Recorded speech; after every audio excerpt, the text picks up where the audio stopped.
ഇന്ത്യയിൽ നടക്കുന്നത് രണ്ട് ആശയങ്ങൾ തമ്മിലുള്ള പോരാട്ടമെന്ന് രാഹുൽ ഗാന്ധി. വയനാട് മണ്ഡലത്തിൽ തെരഞ്ഞെടുപ്പ് പ്രചാരണത്തിനായി എത്തിയ രാഹുൽ ഗാന്ധിക്ക് പ്രവർത്തകരുടെ ഉജ്ജ്വല വരവേൽപ്പ്.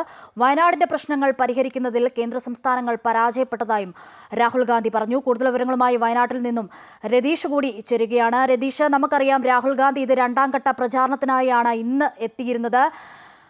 വലിയ തരത്തിലുള്ള വിമർശനമാണ് രാഹുൽ ഗാന്ധിയും ഇന്ന് വയനാട്ടിൽ ഉന്നയിച്ചത് എന്നുള്ളത്. അതിൽ വയനാടിന്റെ പ്രശ്നങ്ങൾ പരിഹരിക്കുന്നതിൽ കേന്ദ്ര സംസ്ഥാനങ്ങൾ പരാജയപ്പെട്ടു എന്ന് തന്നെ ഉള്ള വിമർശനങ്ങളാണ് രാഹുൽ ഗാന്ധി ഇന്ന് ഉയർത്തിയത്. നമുക്കറിയാം വന്യമൃഗ ശല്യമൊക്കെ രൂക്ഷമായ സാഹചര്യമാണ് വയനാട്ടിൽ ഉള്ളത് എന്നതും. എന്താണ് വിവരങ്ങൾ?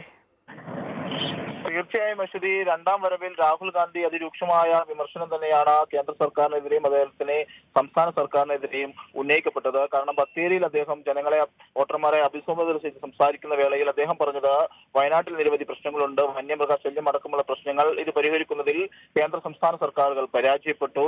രണ്ട് ആശയങ്ങൾ തമ്മിലുള്ള പോരാട്ടമാണ് രാജ്യത്ത് നടക്കുന്നത്. ഏതായാലും ഒരു നേതാവ് മതി എന്ന സങ്കല്പം ജനങ്ങളോടുള്ള അവഹേളനമാണ് എന്ന തരത്തിലും രാഹുൽ ഗാന്ധി കുറ്റപ്പെടുത്തി. പ്രധാനമായും വയനാട്ടിൽ 6 ഇടങ്ങളിലാണ് രാഹുൽ ഗാന്ധിക്ക് പരിപാടി ഉണ്ടായിരുന്നത്. മുഖ്യമായും റോഡ് ഷോകളിലാണ് രാഹുൽ ഗാന്ധി കേന്ദ്രീകരിച്ചത്. മാനന്തവാടി, അതോടൊപ്പം തന്നെ ബത്തേരി, പടിഞ്ഞാറത്ര, വെള്ളമുണ്ട അടക്കമുള്ള സ്ഥലങ്ങളിൽ അദ്ദേഹം റോഡ് ഷോകളിലാണ് കേന്ദ്രീകരിച്ചത്.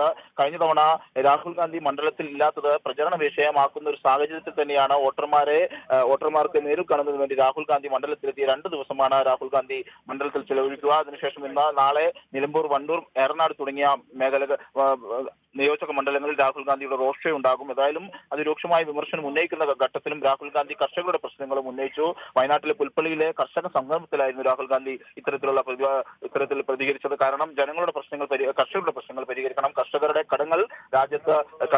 കടങ്ങൾ എഴുതി തന്നത് രാജ്യത്ത് കോൺഗ്രസ് അധികാരത്തിൽ വന്നാൽ ഈ പ്രശ്നങ്ങളെല്ലാം തന്നെ പരിഹരിക്കുമെന്നൊരു ഉറപ്പും പുൽപ്പള്ളിയിൽ രാഹുൽ ഗാന്ധി നൽകിയതായാലും പ്രവർത്തകരും രാഹുൽ ഗാന്ധിയുടെ വരവിനെ ആവേശപൂർവ്വമാണ് എതിരേറ്റത്. ഏതായാലും കോൺഗ്രസിന്റെയും UDF-ന്റെയും തെരഞ്ഞെടുപ്പ് പ്രചാരണ പ്രവർത്തനങ്ങൾക്ക് രാഹുൽ ഗാന്ധി വമ്പിച്ച രീതിയിലുള്ള സ്വീകാര്യതയാണ് ഇതിലൂടെ ലഭിച്ചിരിക്കുന്നത്. ഏതായാലും 2 ദിവസം വയനാട് മണ്ഡലത്തിൽ ശ്രദ്ധ കേന്ദ്രീകരിക്കുകയാണ് രാഹുൽ ഗാന്ധി.